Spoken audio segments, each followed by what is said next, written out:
Radio Lime News Update. Brought to you by Joy Alucas, world's favorite jeweler. London നഗരത്തിലെ ഏറ്റവും വലിയ jewellery showroom 1 and 2 Carlton Terrace, Green Street, London.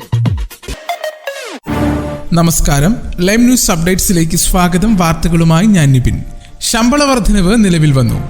NHS pay review ബോഡിയുടെ ശുപാർശകൾ മന്ത്രിമാർ അംഗീകരിച്ചതോടെ UK-യിലെ നഴ്സുമാർ ഉൾപ്പെടെയുള്ള വിഭാഗങ്ങളിൽ ജോലി ചെയ്യുന്നവർക്ക് ശമ്പള വർധനവ് നിലവിൽ വന്നു. 5.5% ഏകീകൃത ശമ്പള വർധനവ് 2024 ഏപ്രിൽ 1 മുതൽ മുൻകാല പ്രാബല്യത്തിലാണ് ലഭിക്കുന്നത്. ഇവരെ കൂടാതെ അധ്യാപകർ, സായുധ സേന, പോലീസ്, ജയിൽ ജീവനക്കാർ തുടങ്ങിയ വിഭാഗങ്ങൾക്കും വർധനവ് നടപ്പിലാകും. ഇതോടെ സർക്കാരിന് 9.4 ബില്യൺ പൗണ്ടിന്റെ അധിക ബാധ്യത സൃഷ്ടിക്കും. ജൂനിയർ ഡോക്ടർമാർക്ക് നഴ്സുമാരുടെ ശമ്പള വർധനവിന്റെ 4 ഇരട്ടിയിലേറെ വർധനവ് ആണ് ഇപ്പോൾ നടപ്പിലാക്കുവാൻ പോകുന്നത്. ജൂനിയർ ഡോക്ടർമാർക്കായി 22% വരെ ശമ്പള വർധനവിന്റെ പാക്കേജാണ് സർക്കാർ മുന്നോട്ട് വെച്ചിരിക്കുന്നത്. സാമ്പത്തിക ബാധ്യത കാരണം മുൻ പ്രധാനമന്ത്രി ബോറിസ് ജോൺസൺ പ്രഖ്യാപിച്ച 40 NHS ആശുപത്രികൾ നിർമ്മിക്കുവാനുള്ള പദ്ധതികളും റദ്ദാക്കിയതിൽ ഉൾപ്പെട്ടിട്ടുണ്ട്.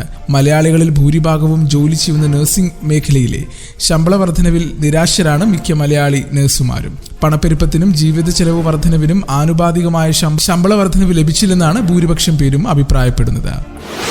പൗരന്മാരോട് ലെബനൻ വിടുവാൻ നിർദ്ദേശിച്ചിരിക്കുകയാണ് ബ്രിട്ടൻ. ഇസ്രായേൽ അതിർത്തിയിലെ സംഘർഷം അതിവേഗം വഷളാകുമെന്ന മുന്നറിയിപ്പ് നൽകി ലെബനിലെ തങ്ങളുടെ പൗരന്മാരോട് രാജ്യം വിടുവാൻ അഭ്യർത്ഥിച്ച് ബ്രിട്ടൻ. വ്യോമാക്രമണങ്ങൾ നടക്കുകയാണെന്നും സ്ഥിതിഗതികൾ അതിവേഗം വഷളാകുവാനുള്ള സാധ്യത വളരെ വലുതാണെന്നും വിദേശകാര്യ സെക്രട്ടറി ഡേവിഡ് ലാമി ചൊവ്വാഴ്ച പാർലമെന്റിൽ പറഞ്ഞു. എല്ലാ സാഹചര്യങ്ങൾക്കും തയ്യാറാണെന്ന് ഉറപ്പിക്കുവാൻ വിദേശ ഓഫീസ് കോൺസുലർ ടീമുകളുമായി ചേർന്ന് പ്രവർത്തിക്കുകയാണെന്നും എന്നാൽ ഈ സംഘർഷം രൂക്ഷമായാൽ എല്ലാവരെയും ഒഴിപ്പിക്കുവാൻ കഴിയുമെന്ന് സർക്കാരിന് ഉറപ്പു നൽകുവാൻ കഴിയില്ലെന്നും ലെബനിൽ തന്നെ അഭയം തേടേണ്ടി വരുമെന്നും ലാമി കൂട്ടിച്ചേർത്തു. ബ്രിട്ടീഷ് പ്രധാനമന്ത്രി കെയർ സ്റ്റാർമർ ചൊവ്വാഴ്ച നടത്തിയ അടിയന്തര പ്രതികരണ സമിതിയുടെ യോഗം വിളിച്ച് ഇക്കാര്യം ചർച്ച ചെയ്തതായും ലാമി പറഞ്ഞു. 1000-ലധികം കടകളിൽ മോഷണം. UK-യിൽ ഇന്ത്യൻ വംശജയ്ക്ക് 10 വർഷം തടവ്. ഇംഗ്ലണ്ടിൽ വഞ്ചന കുറ്റത്തിന് ഇന്ത്യൻ വംശജയ്ക്ക് 10 വർഷം തടവ്. ചില്ലറ വ്യാപാരികളെയും മറ്റ് ബിസിനസ്സുകാരെയും കബളിപ്പിച്ച് ആയിരക്കണക്കിന് പൗണ്ടുകൾ തട്ടിയെടുത്ത നരീന്ദർ കൗറിനാണ് തെക്കു പടിഞ്ഞാറൻ ഇംഗ്ലണ്ടിലെ കോടതി ചൊവ്വാഴ്ച 10 വർഷം തടവ് ശിക്ഷ വിധിച്ചത്. 2018 ആരംഭിച്ച പോലീസ് അന്വേഷണത്തിൽ നരീന്ദർ UK-യിലെ 1000-ലധികം കടകളിൽ നിന്ന് മോഷണം നടത്തിയിട്ടുണ്ടെന്ന് തെളിഞ്ഞു. ഇനി നാട്ടിലെ വാർത്തകൾ. ഉരുൾപൊട്ടലും കനത്ത മഴയും പകർച്ചവ്യാധികൾക്ക് സാധ്യത. ആശുപത്രികളിൽ മരുന്നുകൾ ഉറപ്പാക്കണം. വയനാട്ടിലെ ഉരുൾപൊട്ടലും മറ്റു ജില്ലകളിലെ ശക്തമായ മഴയും കാരണം പകർച്ചവ്യാധികൾ ഉണ്ടാകുവാൻ സാധ്യതയുള്ളതിനാൽ ജാഗ്രത പാലിക്കണമെന്ന് ആരോഗ്യമന്ത്രി വീണ ജോർജ്.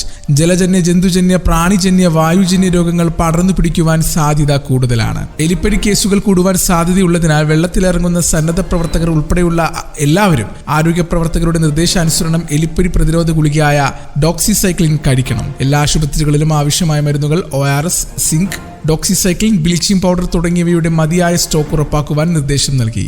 ലഭ്യതക്കുറവ് മുൻകൂട്ടി അറിയിക്കണം. എല്ലാ പ്രധാന ആശുപത്രികളിലും പാമ്പുകടിയേറ്റാൽ ചികിത്സിക്കുവാനുള്ള ആന്റി സ്നേക്ക് വെനം സ്റ്റോക്കും ഉറപ്പാക്കുവാനും നിർദ്ദേശം നൽകി. ആശുപത്രികൾ, ഐസൊലേഷൻ വാർഡുകൾ സജ്ജീകരിക്കണം.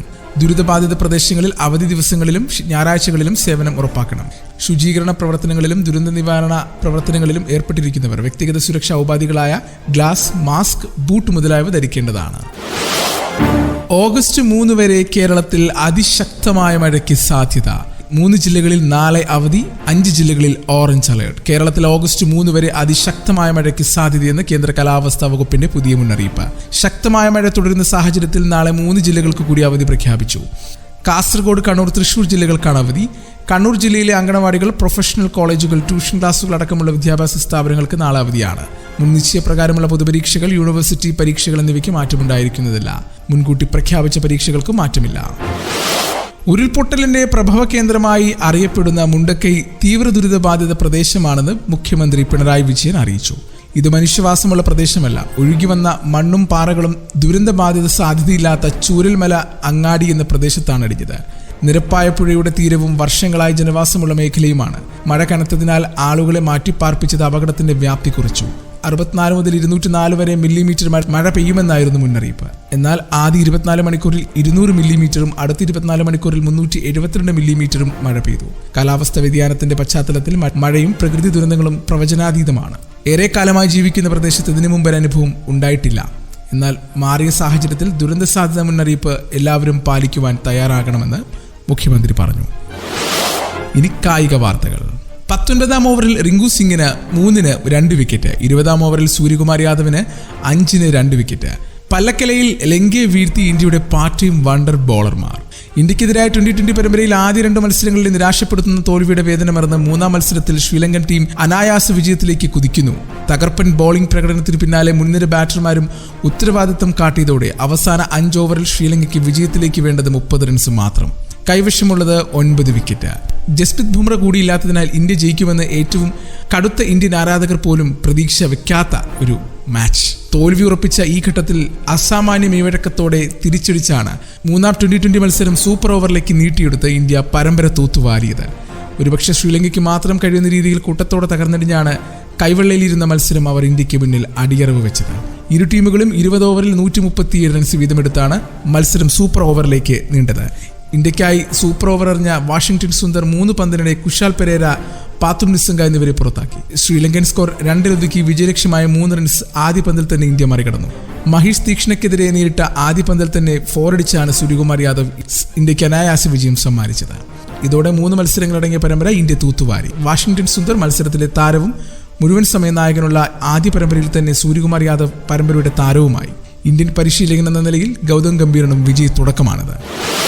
ഇന്നത്തെ പൗണ്ട് വിനിമയ നിരക്ക് 107.51 രൂപ. ഇതോടുകൂടി വാർത്തകൾ കഴിഞ്ഞു. കൂടുതൽ വാർത്തകൾ അടുത്ത ബുള്ളറ്റിൽ.